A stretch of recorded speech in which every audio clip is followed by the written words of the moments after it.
Margaret is looking at me across the kitchen table in Cork, and I can see she doesn't recognize me anymore. Not the way a stranger doesn't recognize you, the way someone who loved you for 45 years stops seeing the person they married. I was standing by the sink, arms crossed. Liam is in the doorway, keys still in his hand from picking me up at the airport. Nobody's said a word since I walked in. There's a cup of tea in front of me, but it's gone cold. The funeral was yesterday. Dermot's funeral, my brother. I wasn't there. I'm Thomas O'Brien. I'm 71 years old. I spent 35 years as a school principal in Cork. Firm but fair, that's what people called me. I knew every student's name.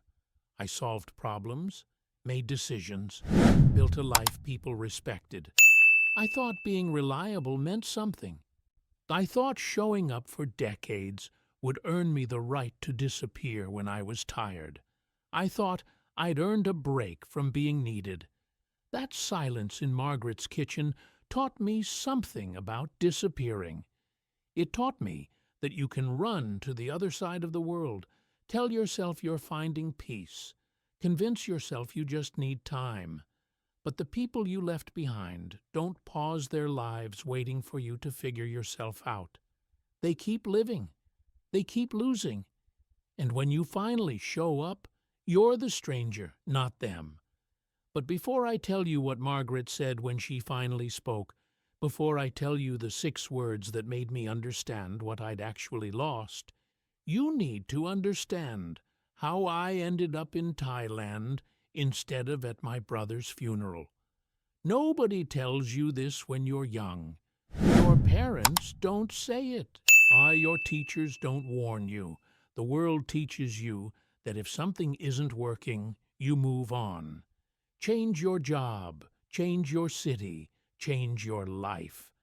I believed that for decades. I stood in front of classrooms for 35 years, teaching kids about courage and fresh starts. And I never once questioned whether running toward something new meant running away from everything that mattered. I'm not trying to impress you. I'm not looking for sympathy. I'm saying it because I'm running out of time. Not for me, for you. Because the lesson I learned came too late to fix anything, and I don't want that for anyone else. People respected me. Parents trusted me with their children. Teachers came to me for advice. I ran a tight ship, firm but fair. That's what they called me. I knew every student's name. I knew which ones needed pushing and which ones needed patience. I was good at my job because I understood structure.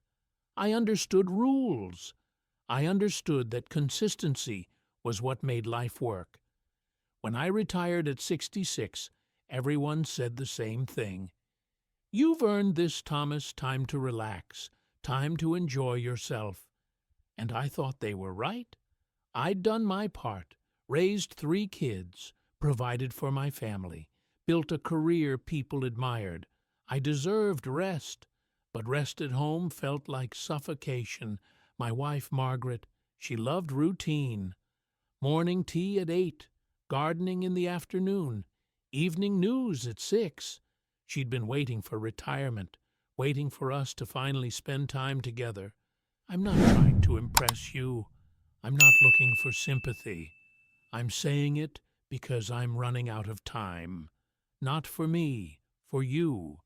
Because the lesson I learned came too late to fix anything, and I don't want that for anyone else. But when I was home all day, every day, the house felt smaller. The conversations felt thinner. We'd talk about the weather, about what the neighbors were doing, about nothing that mattered. I'd spent 35 years solving problems, making decisions, being needed. Now I was just there, in the way, filling space.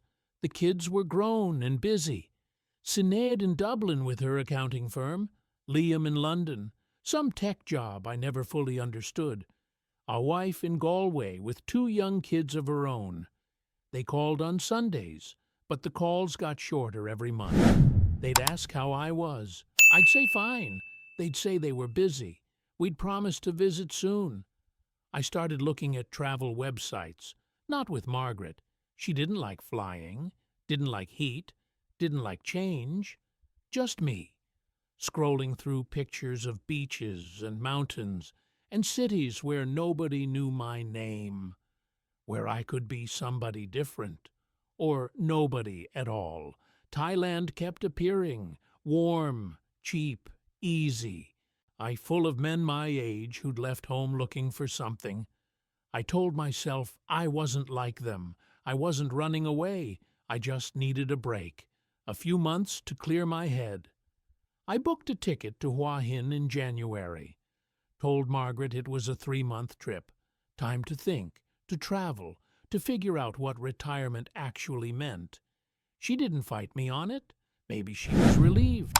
Maybe she'd felt the same suffocation and just never said it. Hua Hin is a beach town south of Bangkok. Quiet, not too touristy. I found a small guest house near the water, run by a woman named Som. She was probably 50, maybe younger. It's hard to tell. She spoke decent English. She smiled when she handed me the key to my room, and it was the first time in months someone had looked at me like I was actually there.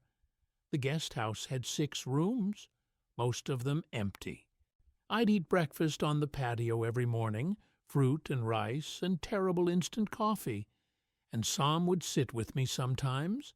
She'd ask about Ireland, about my family, about why I came alone.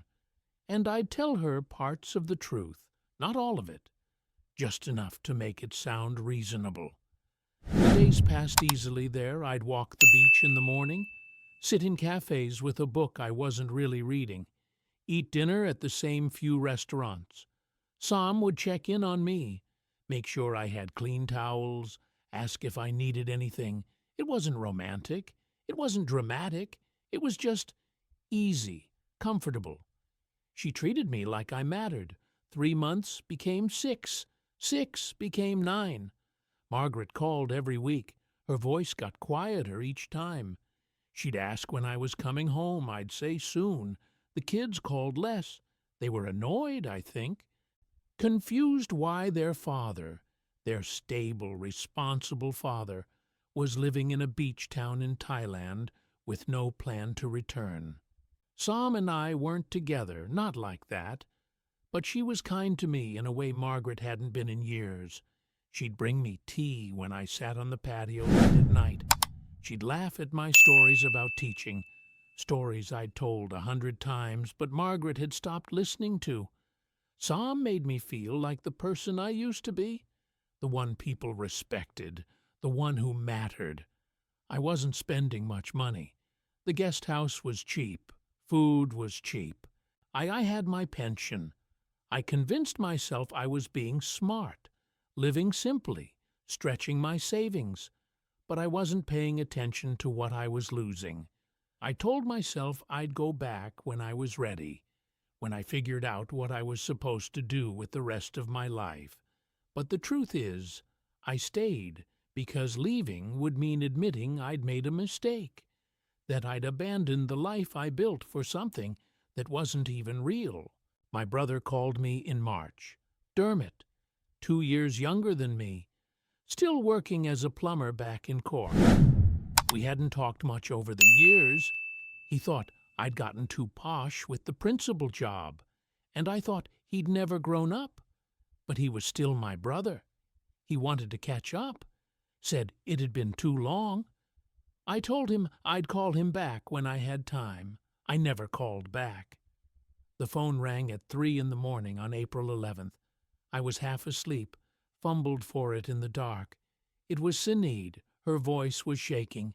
"Dad, Dermot's dead." Heart attack. Sudden. He'd been working on a job site, felt chest pain, sat down, and didn't get back up. 69 years old.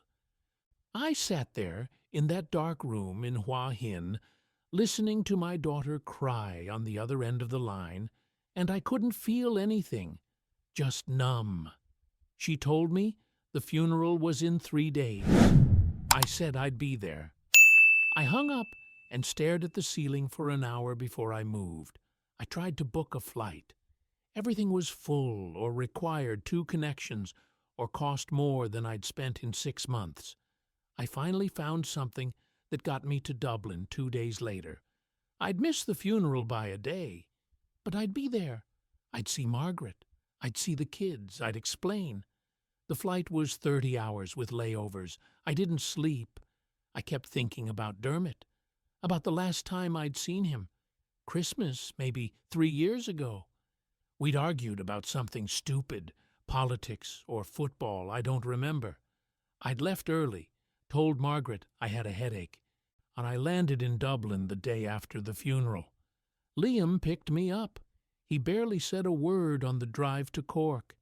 When we got to the house, Margaret was sitting at the kitchen table with a yof. They both looked at me like I was a stranger who'd walked in by mistake. I tried to explain, tried to say I'd wanted to be there, that I'd tried, that the flights were impossible, but the words sounded hollow even to me. A wife asked why I hadn't been reachable, why I'd taken so long to call back, why I'd stayed in Thailand instead of coming home months ago when everyone could see I was needed. I had no good answer. Margaret didn't cry. She just looked at me with this tired expression and said, "You weren't here, Thomas. When it mattered, you weren't here." I stayed in Cork for a week, slept in the guest room, went through Dermot's things with my sister-in-law, sat through awkward meals where the kids talked around me instead of to me. Then I flew back to Hua Hin. Sam was surprised to see me. She'd cleaned out my room, thinking I wasn't coming back. She gave me a different one on the 2nd floor, smaller. The view wasn't as good. She was polite, but something had shifted. She didn't bring me tea anymore, didn't sit with me at breakfast. 2 weeks after I got back, a letter arrived, forwarded from Margaret. It was the funeral program, 4 pages. Dermot's photo on the front, smiling in a pub somewhere, pint in hand. Inside were the readings, the songs, the names of everyone who spoke. My name was listed under family. I hadn't been there to stand with them. I sat on that patio with the program in my lap, looking out at the water. And I finally understood what I'd done. I didn't leave home to find peace. I left because I was afraid of becoming invisible. Afraid that without my job, without my title, without people needing me, I'd disappear. So I ran to a place where I thought I could matter again, where someone would smile at me and make me feel like I was still Thomas O'Brien, the man people respected. But you can't leave behind the people who shaped you, the people who knew you before you became whoever you thought you needed to be. Margaret knew me when I was 23 and terrified of becoming a father. Dermot knew me when I was 10 and scared of the dark. My kids knew me when I was strong enough to hold them, but humble enough to apologize when I was wrong. I traded all of that, decades of real connection, real history, real love, for the temporary comfort of being a stranger in a place where nobody expected anything from me. The lesson I learned too late is this: leaving doesn't fix loneliness, it just moves it.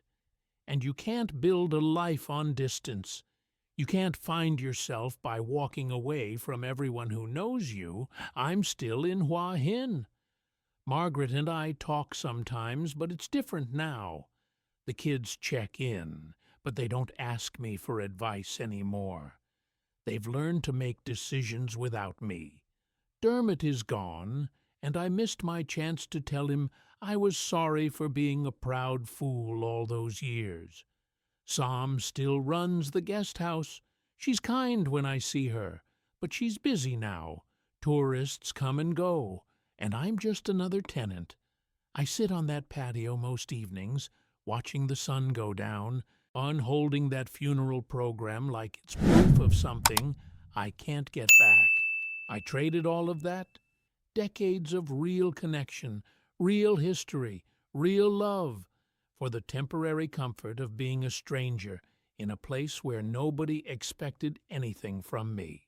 If you're thinking about leaving, about starting over somewhere far away, I'm not telling you not to go. I'm telling you to know why you're going and to count the cost before you buy the ticket. Because some things can't be rebuilt from a distance. Some people won't wait. I thought I had time. I was wrong.